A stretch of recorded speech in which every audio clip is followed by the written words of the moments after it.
Ya, pemirsa, Presiden Joko Widodo telah memberikan sinyal perpanjangan program restrukturisasi kredit terdampak COVID-19 hingga tahun 2025 mendatang. Rencana ini juga diharapkan bisa mengurangi perbankan dalam mencadangkan kerugian akibat kredit usaha rakyat atau KUR.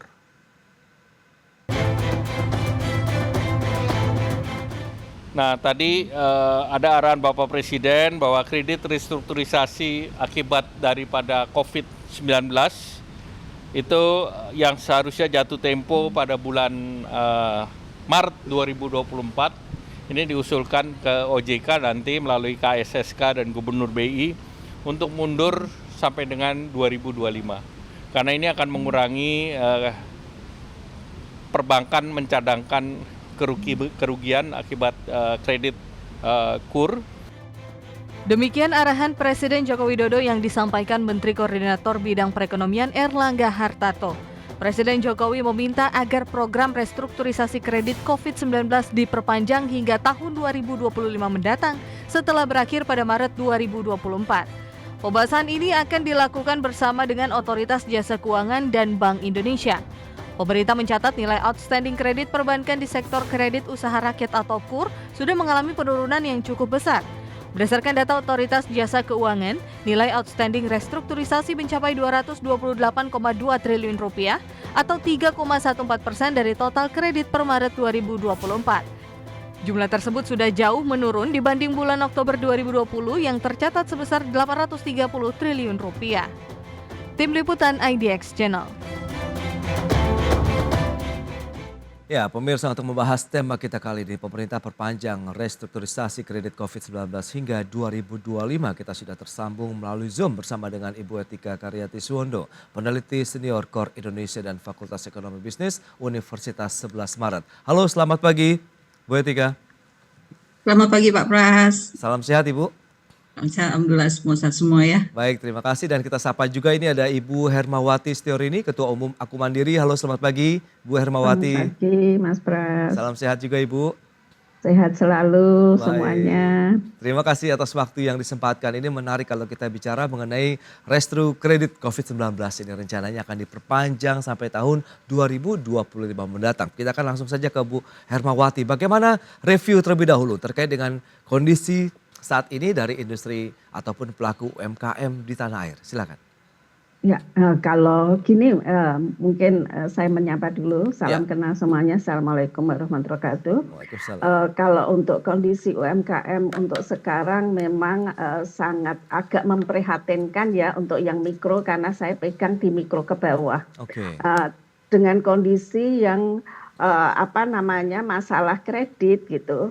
Mereka ini kebanyakan pada saat COVID dengan apalagi ditambah dengan kondisi barang yang naik, kebijakan yang semakin sulit, juga termasuk ada masalah kemudahan dalam ketersediaan barang itu kan juga tidak menentu. Nah, itu membuat pelaku UMKM itu banyak yang mereka tidak bisa membayar gitu.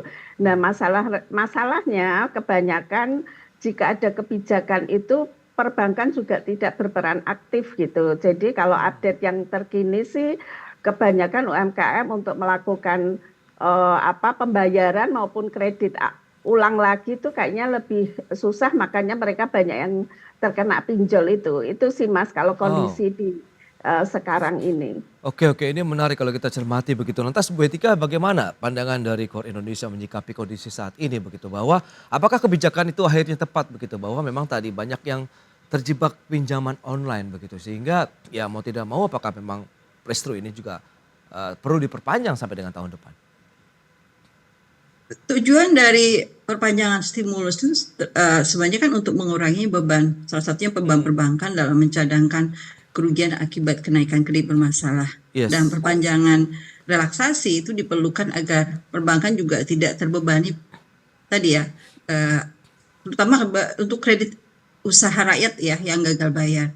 Dan memang kalau kita lihat apakah tepat ya, kalau misalnya itu sasaran di UMKM, di mana UMKM itu berperan sangat besar untuk pertumbuhan ekonomi Indonesia dengan jumlahnya mencapai 99% dari keseluruhan unit usaha. Selain itu juga 60% ini berkontribusi kepada BDP dan menyerap sekitar 97% dari total tenaga kerja. Sementara ini kalau di catatan kami, NPL gross UMKM per April 2024 itu berada di level 4,26, naik dari yang bulan Maret sebesar 3,98%. Nah, kenaikan ini seiring berakhirnya relaksasi restrukturisasi kredit yang terdampak COVID-19. Dan ini mengkategorikan adanya kredit bermasalah tetap lancar gitu ya. Nah, selain itu, kemungkinan penaikan NPL untuk UMKM karena akses market dan tren dari suku bunga yang tinggi itu telah menyulitkan kreditur melunasi pembayaran. Sehingga rencanakan ini menjadi semakin tepat tadi terkait dengan NPL gross perbankan juga naik level 2,33% per April 2024 ini. Dan kemudian tadi NPL gross UMKM juga berada di level tadi 4,26. Namun kami juga simbang dulu ya. Bisa jadi tidak tepat gitu ya. Kalau sisa kredit yang direstrukturisasi sebenarnya tidak terlalu besar. Per Maret 31 Maret 2024 itu sebesar 228,03 triliun. Ini sebenarnya sudah menurun jika dibandingkan dengan posisi pada akhir 2023 yang sebesar 265,78 triliun. Dan yang dikhawatirkan juga memberikan efek negatif bagi debitur karena akan menciptakan moral hazard. Stimulus ini apabila terlalu lama itu menciptakan moral hazard dalam hal debitur tidak memiliki inisiatif untuk memperbaiki kondisi finansial mereka. Karena ada harapan bahwa akan terus ada keringanan. Jadi alih-alih menyelesaikan masalah, ini justru malah memperpanjang, hanya menunda masalah saja gitu. Itu pendapat kami. Terima kasih, silakan. Oke, nah kali melihat kondisi ini Bu Hermawati, begitu apakah keberlangsungan usaha begitu dari pelaku UMKM khususnya yang mikro selama ini juga masih ditopang dari pinjaman atau kredit dari perbankan? Nah, justru itu masalahnya karena kalau mau ditopang dengan pinjaman kur di perbankan, perbankan sekarang juga sangat hati-hati dengan pinjaman. Kemarin saya juga mengajukan beberapa UMKM di daerah, itu juga semuanya ditolak bank karena mereka selalu meminta jaminan gitu. Kenapa ini dilakukan? Mungkin karena butuh kehati-hatian dari perbankan itu sendiri gitu. Jadi kebijakan pemerintah itu kadang memang tidak serta-merta selaras dengan eksekusi di level bawah ya di perbankan itu sendiri gitu, dan semuanya ditolak, belum dicek dulu gitu langsung ditolak. Nah, mereka akhirnya lari kemana gitu loh. Saya udah sampai 3 bank ya, plat merah maupun swasta mengajukan untuk kemarin saya kalau aku mandiri kan membantu untuk mengajukan secara kolektif, jadi bersama-sama nanti pihak bank akan mengecek dulu mereka itu masuk nggak dalam syarat prosedurnya dalam pinjaman kur itu, tapi belum juga dicek mereka sudah ditolak. Nah, itu salah satu yang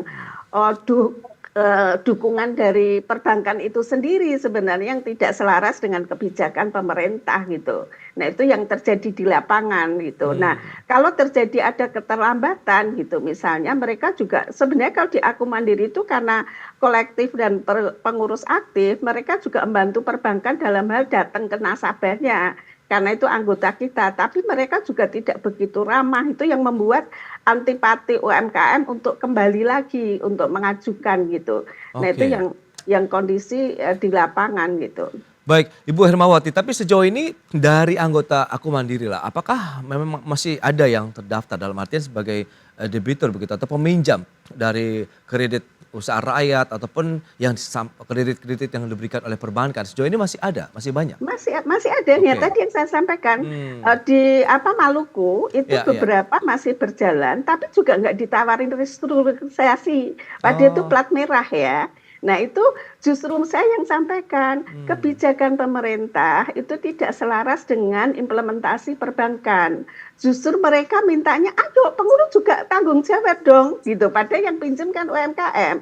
Mereka tidak pernah ditawarkan untuk melakukan itu. Padahal kan ada program itu. Jadi ya maaf saja gitu. Saya kadang juga merasa pesimis sekali membantu sebagai penengahnya UMKM gimana. Sementara saya ini kan organisasi independen yang ingin pemerintah berjalan dengan baik dan UMKM juga bisa menyerap gitu loh seluruh kemudahan bagi UMKM dari program pemerintah, tapi kan tidak semudah itu gitu loh. Baik, Itu yang baik. saya sangat sulit untuk Hmm. melakukan, membantu mereka itu. Oke, Bu Etika, lantas pandangan KOR Indonesia sendiri bagaimana? Sebenarnya kebijakan ini lebih menguntungkan perbankannya sendiri ataukah juga debitur dalam artian UMKM mereka ya mengajukan pinjaman dan masuk dalam program Restro ini?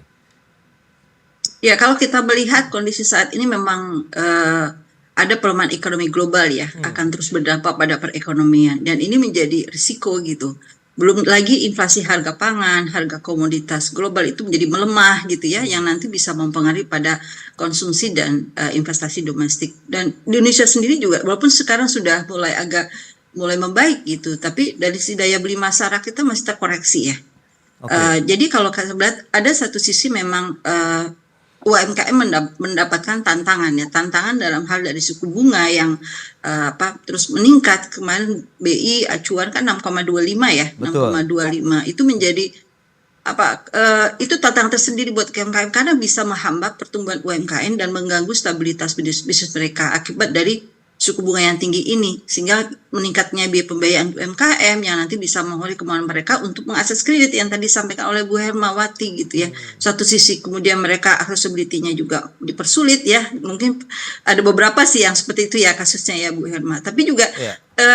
UMKM juga menghadapi ini tingkat suku bunga yang tinggi. Jadi memang belum lagi ada biaya produksi yang bisa membuat harga barang juga jasa meningkat. Jadi memang diharapkan sebenarnya kebijakan ini namanya pemerintah ya dia mengharap bahwa semuanya itu terakomodir, bagaimana memberikan manfaat buat perbankan dan juga buat UMKM. Baik, tapi menurut Anda apakah kebijakan ini akhirnya menjadi sinyal bahwa proses pemulihan ekonomi dan dunia usaha di tanah air pasca COVID-19 pun juga masih belum selesai? Ya, saya mengatakan juga begitu. Saya rasa ini memang belum selesai dan memang masih memerlukan upaya lebih lanjut dan sinergi. Jadi kalau kita lihat juga belanja pemerintah pusat tahun 2024 itu diproyeksi lebih tinggi dibandingkan tahun sebelumnya itu Hmm. 2023 dan 2022. Namun relatif hampir sama dengan situasi tahun 2021 ini ya. Nah, belanja ini dipengaruhi oleh akselerasi belanja yang hubungan dengan terakhir pemilu 2024. Nah, oleh karena itu diharapkan jadi memang ada kemitraan strategis antara pemerintah dan pelaku usaha sehingga nanti dapat membantu ya meningkatkan kemampuan usaha dan meningkatkan daya saing. Nah, kemitraan ini nanti juga akan membantu para pengusaha untuk meningkatkan kemampuan mereka dalam hal berpartisipasi terutama dalam rantai pasok.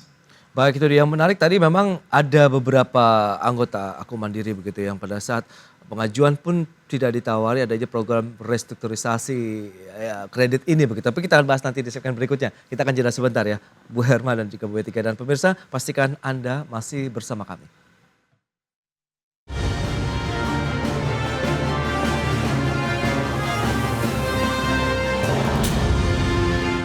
Ya, terima kasih Anda masih bergabung bersama kami dalam Market Review. Pemirsa, berikut ini kami sampaikan data terkait dengan NPL Gross Credit dari sektor UMKM di tahun 2024. Tadi sempat disinggung juga ini sama Bu Etika begitu. Kita lihat pergerakannya seperti yang bisa Anda saksikan di Januari 4,05%, Februari 4,09%, kemudian Maret sempat turun 3,98 dan di April 4,26% nih NPL Gross Credit dari sektor UMKM di tahun 2024. Sudah mulai ada kenaikan.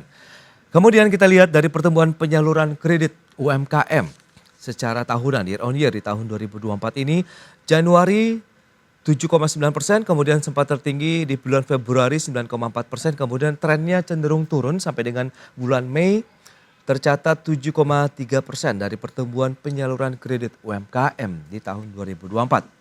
Baik, kita akan lanjutkan kembali perbincangan menarik ini bersama dengan Ibu Etika Karyaniswono, peneliti senior KOR Indonesia dan juga Ibu Hermawati Setiorini, Ketua Umum Aku Mandiri. Baik, kita ke Ibu Etika terlebih dahulu. Bu Etika, tadi sempat disampaikan pada saat implementasi di lapangan begitu ada pelaku usaha mikro begitu yang tidak disampaikan atau tidak diberikan terkait dengan program restrukturisasinya sendiri begitu dari perbankan. Dan ini bagaimana? Padahal kan program ini ada kemudian kenapa implementasinya itu masih belum sesuai diharapkan? Anda melihat ada tantangan tersendiri tidak? Apakah proses verifikasi, persyaratan yang tidak terpenuhi atau apa ini? Silakan Ibu. Ya, sebenarnya kan memang tadi ya manfaat program restrukturisasi kan yang dampak dari COVID-19 itu diberikan pemerintah sejak tahun 2020. kepada sektor UMKM dan melihat memang ada manfaatnya gitu ya. Nah, Oke. kemudian kenapa kemudian diperpanjang sekarang tahun 2025? Saya melihat berdasarkan data aja dulu ya. Ya. Nah, sebenarnya bagi UMKM ini dengan akses pembiayaan bagi UMKM ini terutama dampak pandemi ini memberikan manfaat, yaitu syarat yang lebih mudah, Oke. biaya yang lebih rendah. Nah, ini akan diharapkan membantu UMKM dalam meningkatkan kemampuan mengembangkan usaha dan meningkatkan daya saing di pasar gitu ya. Dan memang kalau kita lihat datanya itu penyaluran kredit UMKM terus meningkat ya. Dari yang 1,27 triliun tumbuh nih, jadi ada pertumbuhan sekitar 16,75%. Dan relaksasi kredit juga ada, keberlangsungan usaha masih dapat tetap terjaga. Ini versi data kami ya, Iya, data iya. yang berdasarkan ini. Tapi kita ambil dari beberapa sumber sih, dari PPS, dari OJK. Kemudian relaksasi kredit pasca COVID bagi UMKM juga memiliki manfaat yang signifikan. Kita lihat juga misalnya mengurangi beban hutang yang mereka tanggung gitu ya. Dengan Oke. demikian UMKM itu dapat lebih mudah dan mengolah keuangan dan meningkatkan mereka menghadapi ketidakpastian khususnya ekonomi global. Jadi kalau dalam teknisnya seperti itu memang yang beberapa yang kita informasi dari perbankan sendiri, bahwa perbankan menyatakan ini masuk dalam proses digitalisasi gitu ya. Memang UMKM harus bisa menyesuaikan dengan ini, harus bisa beradaptasi gitu. Nah, Oke. memang kalau bisa teknis di lapangan seperti itu, mungkin ada beberapa yang kita melihat ada beberapa memang mungkin UMKM memang harus bisa menyelesaikan, harus ada literasi juga. Jadi memang jadi lebih penting gitu ya bagi Oke. UMKM agar mereka jadi bisa memahami permasalahan yang ada di teknisnya. Jadi saya menjadi memetik lagi literasi keuangan itu menjadi penting bagi UMKM. Baik, itu dia literasi. Nah, kalau kita bicara mengenai kondisi saat ini, tadi memang disampaikan Ibu Hermawati ada beberapa yang tidak ditawarkan. Apakah memang kita yang tidak inisiatif begitu menanyakan atau meminta adanya program Restru, atau seperti apa kalau kita bicara mengenai pada saat mungkin diskusi ataupun pengajuan kredit ataupun masuk dalam program restrukturisasi COVID-19 yang diharapkan dari teman-teman UMKM khususnya mikro, Bu Herma? Ya, pengalaman dari kita adalah kita yang harus punya inisiatif ya. Kita harus berperan aktif jika ada program pemerintah. Itulah yang kemarin jika akan ada kendala biasanya saya akan dari pengurus daerah kan akan komunikasi dengan saya. Terus saya Oke. minta dari pengurus untuk mengajukan itu apa kebijakan yang ada di pemerintah yang bisa dieksekusi perbankan. Makanya kita dari pengurus akan bersurat gitu loh untuk bermohon restrukturisasi. Tapi jika kita tidak melakukan, memang kebanyakan dari pihak bank akan diam gitu. Nah, sama dengan yang Bu Etika sampaikan, memang literasi dari perbankan itu sendiri juga sangat lemah gitu. Karena seharusnya sih kalau mereka membina atau memberikan edukasi itu akan menguntungkan pihak perbankan gitu. Misalnya dengan uang yang diberikan itu sebenarnya digunakan untuk apa? Bagaimana cara mengelola uang itu? Nah, itu yang tidak ada. Padahal kita ada kerjasama di dalam poinnya ada itu, tapi nggak dilakukan. Itu saya melakukan dengan bank plat merah maupun swasta itu tidak pernah dilakukan.